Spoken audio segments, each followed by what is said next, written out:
खिता पोठवार का सकाफती खेल बगदर का अखाड़ा कंत्रेली स्पोर्ट्स कम्प्लेक्स में मुनक्कद किया गया, जिसमें मुल्क भर के नामवर खिलाड़ियों ने हिस्सा लिया। खिलाड़ियों की हौसला अफजाई के लिए सियासी, समाजी, मजहबी, कारोबारी और साबिक खिलाड़ियों ने खसूसी शिरकत की।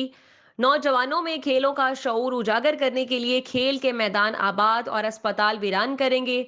मिशन के तहत जहलम के नमाही इलाका कंत्रेली में सकाफती खेल बगदर का 16वां सालाना रफाकत बगदर अखाड़ा मुनक्कद किया गया, जिसमें मुल्क भर और आज़ाद कश्मीर समेत नामवर खिलाड़ियों ने हिस्सा लिया।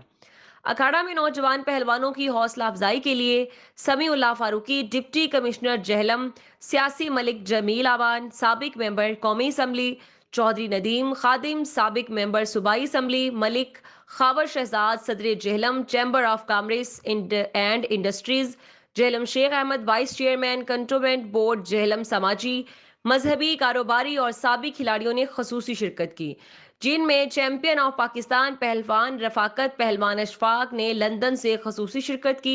पहलवान बाबर और पहलवान ने 4 मन के बराबर वजन उठाकर मेला अपने नाम कर लिया। खिलाड़ियों और शायकीन मेला को 2 मोटरसाइकिल, लाखों रुपए नकद इनाम और ट्रॉफियां दी गई।